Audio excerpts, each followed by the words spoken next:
Ձեզ այսօր մենք ձեր հետ միասին քննարկելու ենք եւ վերլուծելու ենք Իրանի Իսլամական Հանրապետության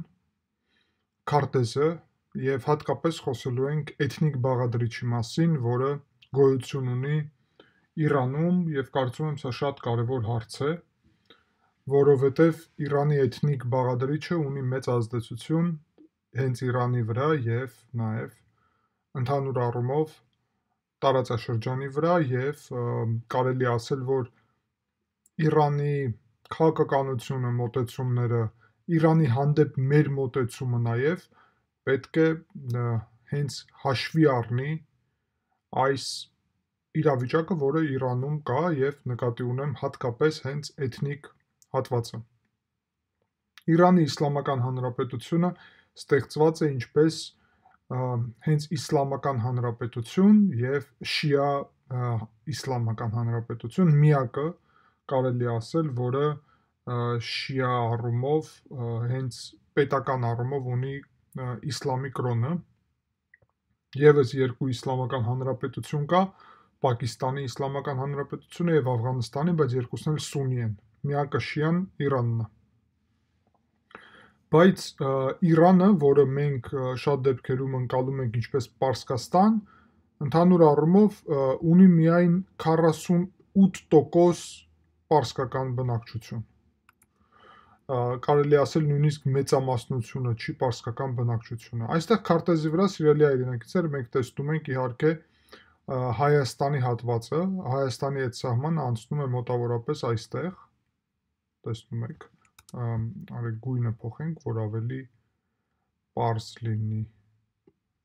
Հայաստանի հետ սահմանը անցնում է մոտավորապես այստեղ եւ փաստորեն Սյունիքի տարածքը այսով կապնվում է մինչև Թեհրանի հետ մոտավորապես այսպես։ Այստեղ դուք հասկանում եք շատ լավ, որ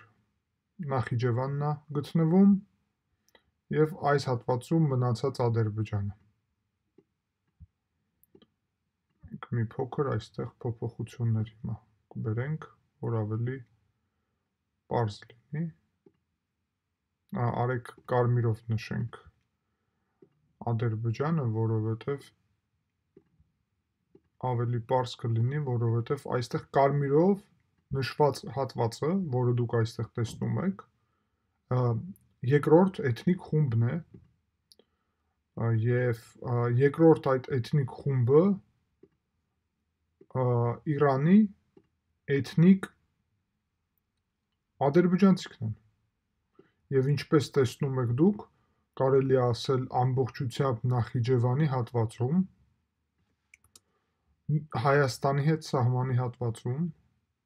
եւ հետո ամբողջությամբ Ադրբեջանի հետ մնացած սահմանում գտնվում են ադրբեջանցիք։ Միակ այստեղ տարբերություն կա եւ դա վերաբերվում է թաթերին եւ թալիշներին, այս հատվածում դուք տեսնում եք, որ բնակվում են նաեւ թաթ եւ թալիշ խմբեր։ Թաթ եւ թալիշ խմբերը նաեւ բնակվում են այստեղ Ադրբեջանի տարածքում, բայց այստեղ նշված չեն։ Փաստացի կարելի է ասել, որ Ադրբեջանի եւ Իրանի Իսլամական Հանրապետության սահմանը մեծ մասամբ անցնում է հենց ադրբեջանաբնակ շրջաններով, բացի երկու փոքր հատվածից, այս մի հատվածն է,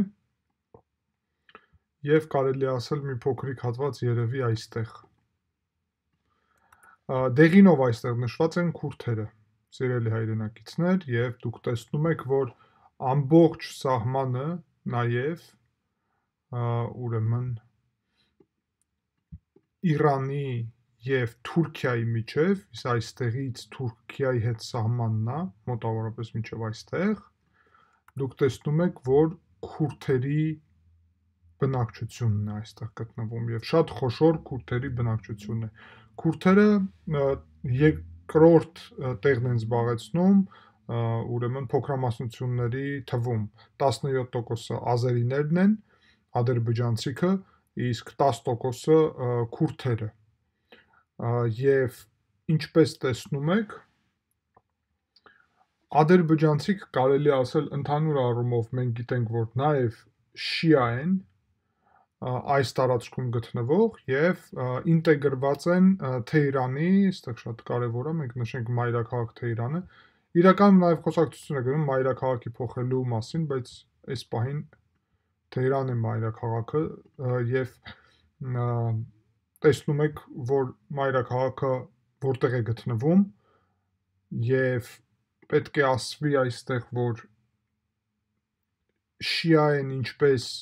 պարսիկները, իհարկե, եւ պարսիկները այստեղ տեսնում եք, այս գույնով են նշված, կենտրոնական հատվածում են գտնվում Իրանի, պարսիկների մասին մենք արդեն ասացինք 48% եւ իրանք հիմնական մասն են զբաղեցնում Իրանի, կարելի ասել, բայց միևնույն ժամանակ Իրանը հաշվի առնելով, որ այսօր էթնիկ պետություն չի, Պարսկաստան չի, այլ Իրանը եւ շիա կրոնական պետություն է, որտեղ որ էթնիկ ծագումից ավելի կարևոր կրոնական ծագում եւ մոտեցումն է, այդ առումով կարելի ասել, սիրելի հայրենակիցներ, որ ադրբեջանցիք ինտեգրված են մեկ պետական համակարգի մեջ, որովհետև իրանք են շիա, ի տարբերություն քուրդերի, որոնց մեծամասնությունը այստեղ սուննի է, եւ դա շատ կարևոր հարց է։ Քուրդերը, որոնք դեղինով են նշված, իրանք սուննի են։ Բացի դրանից, մենք այստեղ ունենք ուրեմն սիրելի հայրենակիցներ, լուրների բնակչություն, տեսնում եք, կապույտով նշված են լուր բնակչությունը, այդպես են կոչվում լուրներ։ Տեսնում եք իրանց բնակված շրջանը եւ մեծ մասը այստեղ Իրաքի հետ սահմանի վրա է բնակվում եւ գալիս է միջև արդեն պարսկական ծոց, կարելի ասել, կամ արաբական, ով ոնց ցանկանում է այդպես է կոչում։ Բացի դրանից, սիրելի հայրենակիցներ, մենք գիտենք, որ լուրները ընդհանուր առումով նաև աջակցում են պետության մոտեցումներին, ինչպես նաև, ուրեմն, եթե վերցնենք լուրները ավելի ինտեգրված են պետական համակարգի մեջ եւ աջակցում են մոտեցումներին, լուրները ընդհանուր առումով շիա են նաև, բայց իրանք սեփական լեզուն ունեն, բայց մենք նաև ունենք այստեղ ուրիշ բնակչություն, բալոչների բնակչություն, տեսնում եք, այստեղ են բալոչների բնակչությունը։ Սիրելի հայրենակիցներ, տեսնում եք բալոչները, իրանք Պակիստանի սահմանի վրա են գտնվում եւ բալոչները շատ կարեւոր է, որ բալոչները իրանք սուննի են, շիա չեն։ Եվ եթե վերցնենք մենք երկու կարևոր հարց այստեղ, ապա առաջի հերթին հարցերի շուրջ լինելու է ուրեմն անպայման բալոչների հարցը եւ քուրդերի հարցը։ Ինչու՞։ Որովհետև մենք կարող ենք ասել, սիրելի հայրենակիցներ, որ այս երկու խումբը սուննի են, շիա չեն, եւ այս պետության մեջ, հաշվի առնելով դա, իհարկե փորձ կա, որ քուրդերի վրա ազդեցություն տեղի ունենա եւ բալոչների վրա ազդեցություն ունենա։ Բալոչների բնակչությունը 2% է ընդհանուր առումով, ինչը կարելի ասել, որ այո, շատ չէ, բայց տարածքի առումով իրանք այս հատվածում են բնակվում եւ տեսնում եք, որ այստեղ պարսիկներ կարելի ասել չեն բնակվում։ Դա նաեւ շատ կարեւոր է։ Բալոչները ունեն իրանց սեփական լեզուն։ Բացի դրանից, մենք ունենք նաեւ արաբական բնակչություն այստեղ։ Մի արաբական բնակչություն այստեղ է գտնվում եւ երկրորդը այս հատվածում։ Տեսնում եք, արաբական բնակչությունը նաև կարևոր է, որովհետև արաբական բնակչության մեջ կա ինչպես սուննի, այդպես էլ շիա հատվածներ, սիրելի հայրենակիցներ, եւ ընդհանուր առումով կարելի ասել 2% է, շատ չի արաբական բնակչությունը, թուրքմենների բնակչություն կա նաև, եւ դուք տեսնում եք այստեղ քարտեզի վրա թուրքմենական բնակչությունը այստեղ է գտնվում, Թուրքմենստանին մոտ։ Կա նաև այստեղ քուրդերի բնակչություն։ Բայց քուրդերը այստեղ որևէ կշիռ չեն ներկայացնում, որովհետև քուրդերի մնացած բնակչությունը այս հատվածում է Իրաքի եւ Թուրքիայի եւ այս հատվածում իրենց ազդեցությունը կարելի ասել լուրջ չի։ Թուրքմենների բնակչությունն է այստեղ կարևոր։ Թուրքմենները թուրքական տոհմ են, ինչպես նաև ազերիները։ Հիմա մենք մի փոքր այստեղ փոփոխություններ բերենք, որ ավելի պարզ եւ հասկանալի լինի այն, ինչի մասին մենք պատրաստվում ենք ձեր հետ մանրամասն խոսել։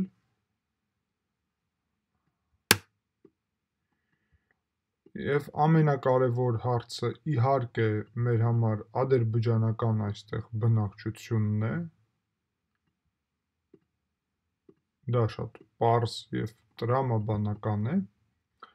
բայց նաև սիրելի հայրենակիցներ կան այստեղ եւս մի քանի խումբ։ Դա գիլակների խումբն է, դուք տեսնում եք, արեք այս հատվածները մենք հիմա հանենք ձեր հետ միասին, եւ ես կարծում եմ պարզ կլինի, թողնանք միայն այս հատվածը, կարծում եմ ամեն ինչ պարզ է, այս պահին, թուրքմենների բնակչությունը ես ցույց տվեցի ձեզ որտեղ է գտնվում եւ ձեր համար հասկանալի է, այստեղ կանաչով նշված են թուրքմենները, 1.6% են ընդհանուր առումով, շատ չեն։ Եթե համեմատենք թուրքմեններին 1.6% եւ ազերիներին 17%, ապա կարելի ասել տարբերություն հասկանալի է, 10 անգամ ավելի շատ ազերի է ապրում, քան թուրքմեն։ Բայց տարածքի առումով ինչն է կարևոր, սիրելի հայրենակիցներ, որ փաստացի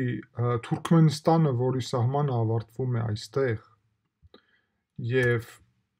այստեղ եւ մենք սա ձեր հետ տեսանք, ով ցանկություն կունենա կարա հետ տանի եւ նորից նայի, եթե որևէ բան պարզ չի եւ հասկանա ստեղծված իրավիճակը, բայց երբ մենք խոսում ենք Թուրքմենստանի սահմանի մասին եւ Ադրբեջանի սահմանի մասին, փաստորեն կարելի ասել պետական սահմանները այստեղ են, բայց էթնիկ առումով ադրբեջանցիք հասնում են մինչև այստեղ, թուրքմենները մինչև այստեղ։ Ուստի այս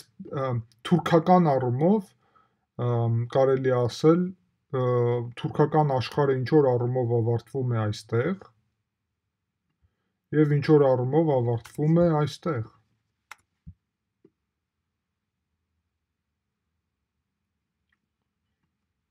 Հասկանում եք, ինչ նկատի ունեմ, որովհետև շատ պարզ է։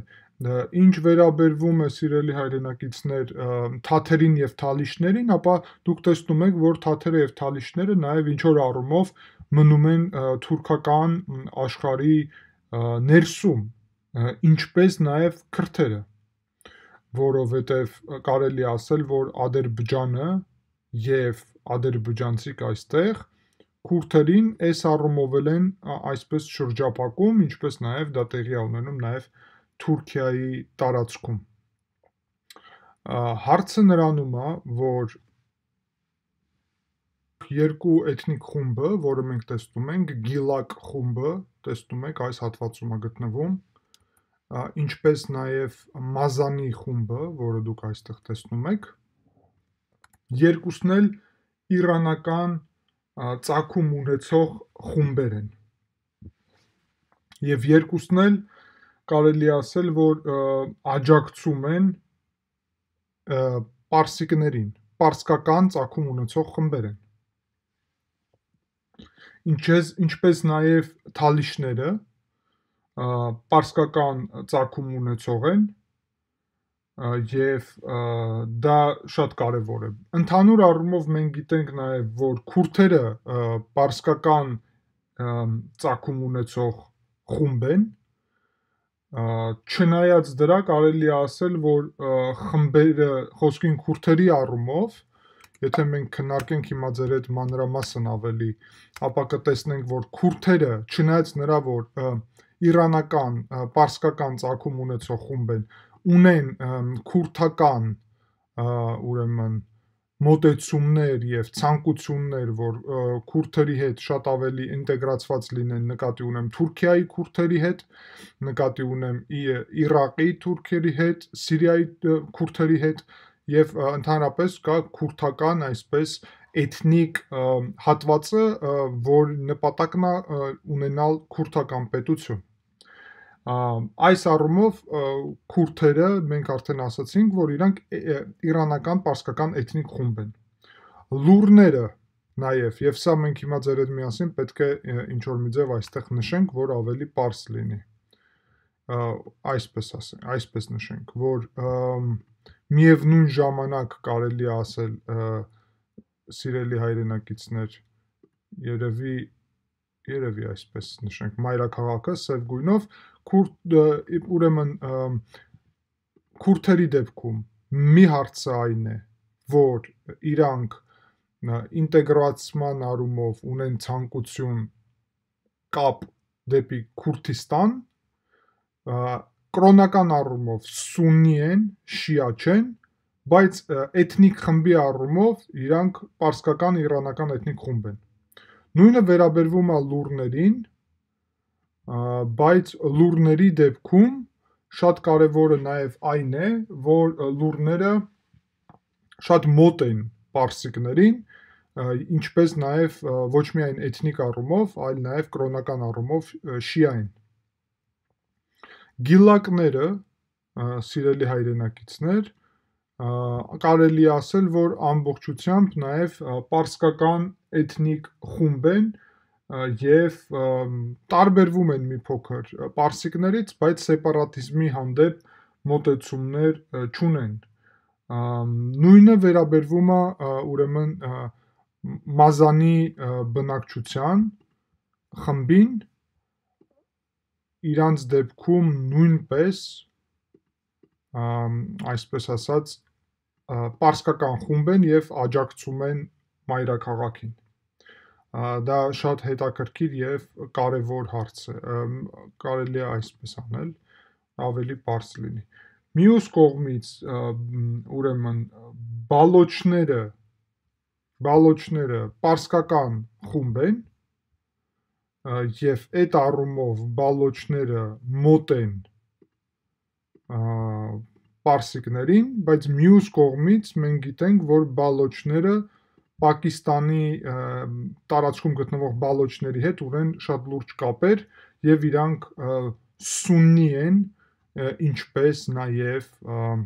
քուրդերը։ Եվ ինչ վերաբերվում է թալիշներին, տեսնում եք այստեղ թալիշները, սիրելի հայրենակիցներ, ապա թալիշները մենք կարող ենք ասել, որ նաեւ պարսկական խումբ են եւ իրանք շատ ինտեգրված են հենց Պարսկաստանի հետ։ Հիմա եթե վեկալենք այն խմբերը, որը էթնիկ առումով իրանական չեն։ Առաջի այդ խումբը եւ ամենամեծը դա ադրբեջանցիքն են։ Եվ ադրբեջանցիքի դեպքում ամեն ինչ հասկանալի է, Ադրբեջանի պետություն։ Այսպես մենք կարող ենք ձեր հետ միասին նշել ադրբեջանցիքի դեպքում Ադրբեջանի պետություն, ճիշտ է իրանք շիա են, բայց էթնիկ առումով իրանք ադրբեջանցի են։ Երկրորդը դա արաբական բնակչությունն է եւ հասկանալի է, որ արաբական բնակչությունը մոտ է արաբներին այս հատվածում եւ այս հատվածում, տեսնում եք, երկու արաբական բնակչություն մոտ է արաբներին։ Նաև ինչն է հետաքրքիր, որ ուրեմն թուրքմենները, սիրելի հայրենակիցներ, մոտ են թուրքմեններին, որոնք ապրում են Թուրքմենստանի տարածքում, եւ քաշքայները, տեսնում եք, ուրեմն դեռ թուրքմենների վրա ասեմ, որ ընդհանուր առումով իրանք տարբեր են, բայց կարելի է ասել թուրքմենները խաղաղ են, ազերիները, ինչ վերաբերվում է մեծ մասը իրանց աջակցում են ուրեմն կենտրոնական իշխանությանը, ինտեգրված են այդ թվում տնտեսության մեջ եւ այդ թվում պետական կառավարման հետ, բայց սեպարատիստական շարժումներ այդտեղ կա, այդ թվում աջակցվող հենց Ադրբեջանից, թուրքմենների մասին արդեն ասացի, քաշքայները, շատ կարևոր, տեսնում եք քաշքայների բնակչությունը այսպես է տարածված, մի փոքր զարմանալի ձևով է տարածված, բայց կարծեմ հասկանալի է, քաշքայները թուրքական ծագում ունեցող էթնիկ խումբ են, եւ դա շատ հետաքրքիր է, ճիշտ է իրանց բնակչությունը քիչ է, բայց եւ քաշքայները ազերիների եւ ուրեմն թուրքմենների նման չունեն կոնկրետ պետություն, ինչպես թուրքմենները Թուրքմենստան, իսկ ազերիները Ադրբեջան, բայց քաշքայները նաեւ թուրքական ծագում ունեցող խումբ են եւ պատմականորեն իրանք ուրեմն կարելի ասել այդքան էլ չեն աջակցում պարսկական այս շարժումը եւ պարսիկներին այս պահին ընդհանուր առումով կարելի ասել խաղաղ են, բայց պատմականորեն տարբեր ուրեմն փորձեր են ունեցել դեմ դուրս գալու այս պետական համակարգի։ Ինչ վերաբերում է ավելի փոքր արդեն խմբերին, ապա այստեղ կա հայկական փոքր խումբ, վրացական փոքր խումբ, հրեական փոքր խումբ, բայց քարտեզի վրա իրանք չեն երևում եւ քննարկելու անհրաժեշտություն չկա այդ առումով։ Բացի դրանից հայերի մասին մենք գիտենք, որ 1%-ից պակաս են, վրացիք էլ ավելի պակաս են, ասիրիացիք նաեւ պակաս են, եւ մենք նաեւ գիտենք, որ սիրելի հայրենակիցներ, այս հատվածը, որ այստեղ նշված է, ինքը բնակեցված չի։ Սա ուզում եմ ուղղակի ձեզ ցույց տալ, որ պարզ լինի։ Այս հատվածը բնակեցված չի։ Հիմա մենք կփորձենք ձեր հետ միասին վերլուծել մի փոքր, ուրեմն այստեղ ստեղծված իրավիճակը եւ կարճ առումով կենտրոնական էթնիկ խումբը Իրանի Իսլամական Հանրապետության իհարկե պարսիկներն են եւ ընդհանուր առումով իրանական պարսկական ծագում ունեցող էթնիկ խմբերին են միավորում։ Պատմականորեն այստեղ եղել է հենց պարսիկների պետություն, Պարսկաստան, բայց այս փուլում պատմության իրան գտնում են շատ ավելի իրանց համար օգտակար նաև, որ այս պետությունը չլինի Պարսկաստան, այլ լինի Իրան, որովհետև շիա իսլամի շնորհիվ իրանք կարող են միավորել ուրեմն տարբեր էթնիկ խմբեր եւ այս դեպքում կարելի ասել ստեղծել այնպիսի պետություն, որը էթնիկ հիմքի վրա չի կառուցված։ Հիմա աջակցություններով որ կարճ անցնենք, քարտեզի վրա դուք արդեն տեսնում եք իրավիճակը։ Դե պարսիկները հասկանալի է, որ իրանց ստեղծված պետությունն է եւ իրանք աջակցում են այս պետությունին։ Ազերիների դեպքում կարելի ասել մեծ մասը լոյալ է եւ բայց իրանական խումբ չէ։ Քուրդերի դեպքում իրանական խումբ է, բայց խառն է իրավիճակը, չի կարելի ասել, որ մեծ մասը լոյալ է, մի մասը լոյալ է, մի մասը ոչ։ Լուրները, գիլակները, մազանիները ուրեմն իրանական ծագում ունեցող խմբեր են եւ լոյալ են։ Բալոչները ուրեմն իրանական ծագում խումբ են, բայց լոյալ չեն։ Եվ դա շատ կարևոր նաեւ հարց է, արաբները դե իհարկե իրանական ծագում չունեցող խումբ են, արաբական ծագում ունեցող են եւ խառն է,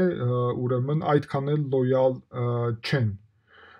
Թուրքմենների դեպքում կարելի ասել թուրքմենները նեյտրալ են ավելի եւ ընդհանուր առումով լոյալ են, կարելի ասել։ Քաշքայինները այս պահին լոյալ են, բայց թուրքական ծագում ունեն թուրքմենների պես եւ հայերը ուրեմն չունեն իհարկե պարսկական ծագում եւ լոյալ են, հաշվի առնելով այդ թվում քանակը այդտեղ լոյալության հարց չի կանգնած, որովհետեւ լոյալության հարցը այստեղ որը կանգնած է, սիրելի հայրենակիցներ, մենք փաստորեն տեսնում ենք այսպիսի բան, որ խնդիր ինչպես այսպիսին, եթե մենք պատկերացնենք, որ իրանական պետությունը տարբեր պատճառները մենք ձեր հետ առանձին ենք քննարկում, դա կարա լինի պատերազմ, դա կարա լինի Իսրայելի հետ լայնածավալ պատերազմ, դա կարա լինի Միացյալ Նահանգների հետ, դա կարա լինի հարվածներ Իրանի տարածքում, որի հետևանքում կսկսվի պետության փլոզում, մեր համար հետաքրքիր եւ կարեւորը այստեղ, որ մենք հասկանանք, թե ինչ սցենարներ կարան լինել։ Սցենարներից ամենագլխավորը այն է, որ իրանական պետությունը ունի հնարավորություն եւ այդ թվում հավանականություն փլուզվելու դեպքում ամենահավանականն է, որ այսպես ասենք, պարսկական խումբը դրան ավելացրած լուրների բնակչությունը, թաթթալիշների, գիլակների եւ ուրեմն մազանի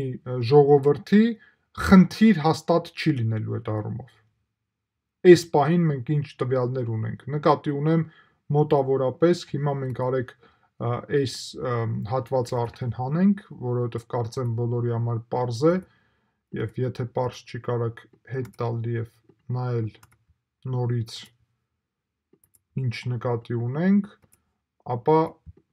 հիմա մենք կփորձենք ձեր հետ միասին արդեն վերլուծել ինչ սցենարներ կարան տեղի ունենալ այստեղ։ Կարելի է ասել, որ իրանական պետությունը փլուզվելու դեպքում պահպանելու է թաթ-թալիշների հատվածը, այսպես, իրանական հատվածը եւ հաստատ պահպանելու է լուրների հատվածը, որը մենք այստեղ տեսնում ենք, արեք գույնը փոխենք, կարծեմ այսպես ավելի լավ է։ Բացի դրանից հաստատ պահպանելու է այստեղ, մենք չգիտենք քուրդերի հատվածը եւ չգիտենք ազերիների հատվածը։ Շատ կարևոր հարց է, ես ասում եմ այն ինչ հաստատ պահպանվելու է այս տարածքը, դա այստեղ հասկանալի է իհարկե եւ հաստատ պահպանվելու է այսպես ասած այս հատվածը։ Ես չեմ կարծում, որ որևէ լուրջ խնդիր լինի այս հատվածում, որովհետև շատ քիչ է այստեղ այդ արաբական բնակչությունը եւ ծովի ափին է։ Այս հատվածում կարան լինել խնդիրներ, ուստի եւ եղել է պատերազմը Իրաքի հետ իրականում հենց այս հատվածում էր, ուստի մոտավորապես եթե անցկացնենք գիծը, ապա մոտավորապես այսպես կարա լինի այստեղ այդ գիծը, պարսկական պետության, որը դուք տեսնում եք։ Հիմա սա ինչ է նշանակում։ Սա նշանակում է, որ իհարկե քաշքայիների հետ որևէ հույս, որ քաշքայիները թուրքական ծագում ունեցող բնակչությունը հնարավորություն կունենա ինչ-որ մի կերպ ազատվի պարսկական ազդեցությունից, չկա։ Միակ տարբերակը դա այս կապը կարար լինել։ Բայց դե պատկերացնում եք, ինչքան բարդ իրավիճակի մասին է խոսքը գնում, որովհետև այստեղ մայրաքաղաքն է գտնվում, քաշքայիների հարցը օրակարգային չէ, բայց թուրքմենների հարցն էլ օրակարգային չէ, որովհետև Թուրքմենստանը այդքան էլ հզոր եւ ակտիվ չի։ Ընդհանուր առումով մենք կարանք ասել, որ սեպարատիզմը գոյություն ունի ամենաակտիվ հենց ուրեմն այս հատվածում, Ադրբեջան կոչված հատվածում եւ նույնը վերաբերվում է քուրդերի տարածքում եւ բալոչների տարածքում։ Բալոչների հատվածում հետաքրքիրը այն է, որ այստեղ սունի ազդեցությունի շնորհիվ կարելի է բալոչական սեպարատիզմ զարգացնել Պակիստանի տարածքում գտնվող բալոչների հետ եւ սրա շնորհիվ փորձել քանդել պարսկական պետությունը, հատկապես այս ուղղությունով, միևնույն ժամանակ իհարկե կա երկրորդ սցենար։ Մենք չպետք է մոռանանք, որ ազերիների հարցը, որի մասին մենք խոսում ենք, ինքը իրականում միայն Ադրբեջանի հարց չէ։ Թուրքիայի տարածքում երբ Նախիջևանից անցնում ես, նաև ազերիներ են բնակվում եւ կարելի է ասել, որ Թուրքիայի համար եւ Ադրբեջանի համար այս տարածքը, որը այստեղ տեսնում եք կարմիրով, ինքը ընդհանուր շահերի մաս է եւ կարելի է ասել, որ եթե մենք պատկերացնենք որևէ գործողություն, ապա այդ գործողությունները կարան լինել երկկողմ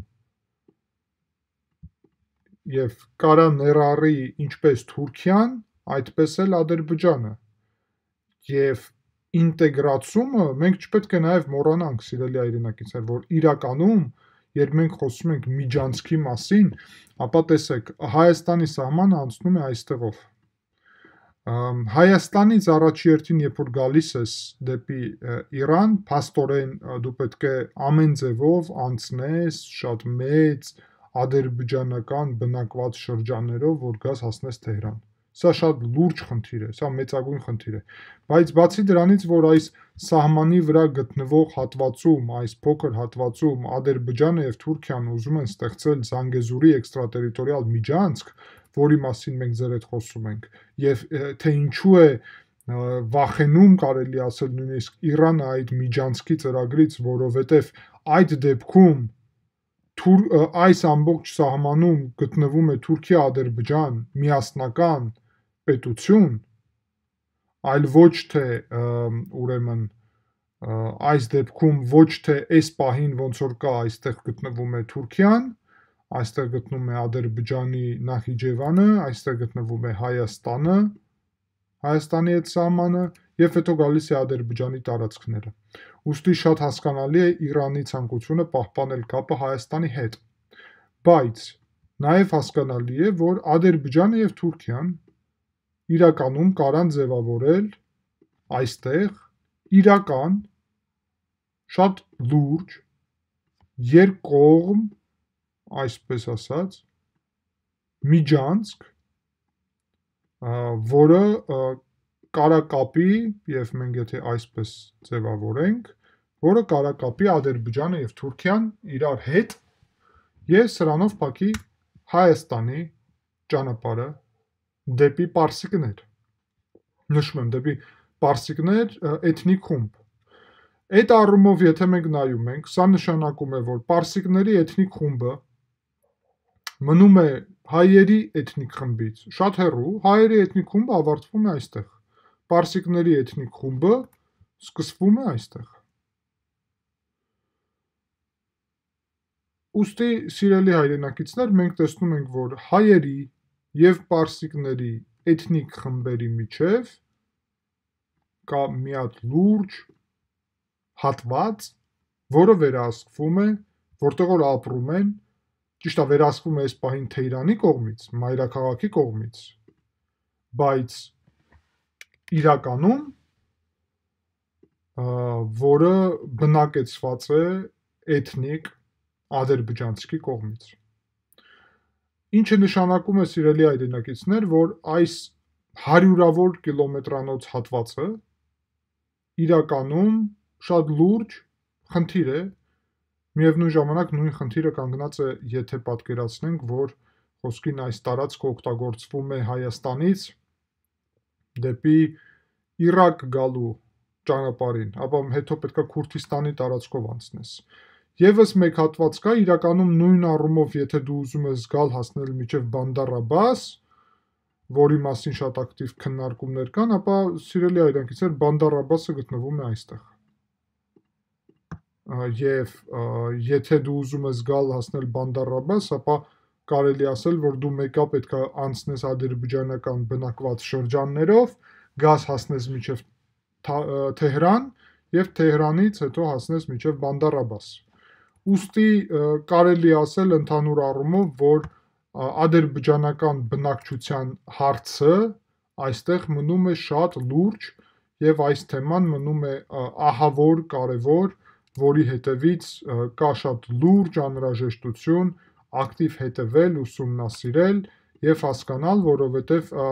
ռազմական գործողությունների դեպքում Իրանի տարածքում մենք կարող տեսնենք իրավիճակ, երբ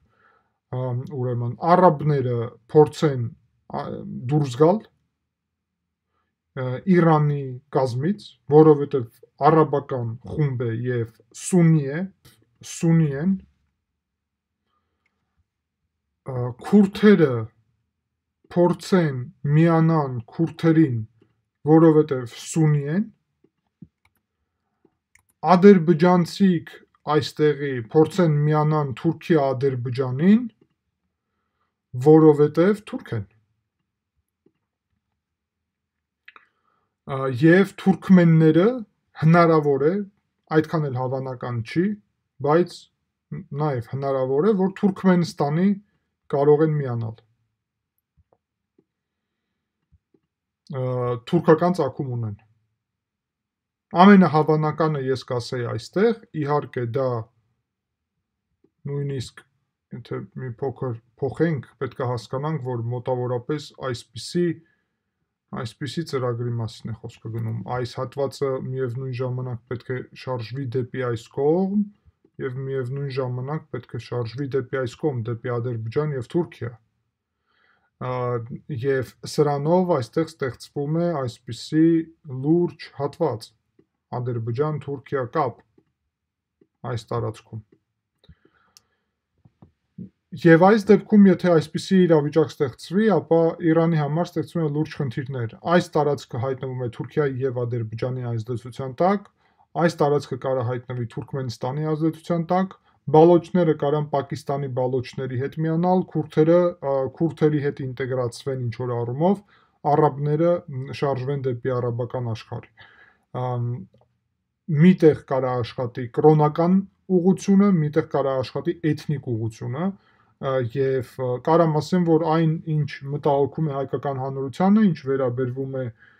այդ թվում Ադրբեջանի հանդեպ Իսրայելի աջակցությանը, Իսրայելի ցանկությունները ինչ-որ առումով գալիս են նրանից, որ այո, քանդվի Իրանի իսլամական պետությունը, այդ թվում էթնիկ բաղադրիչներին, ինչը Իսրայելի համար կարող է լինի ընդունելի և ողջունելի, բայց Հայաստանի համար շատ լուրջ խնդիրներ կարող է պարունակի։ Ես կարծում եմ, սիրելի հայրենակիցներ, այսպիսի վերլուծության համար, որի նպատակն էր ընդհանուր պատկերը հասկանալ Իրանում էթնիկ և կրոնական առումով, կարծում եմ սա շատ հետաքրքիր էր, ձեր հարցերի դեպքում արդեն ես իհարկե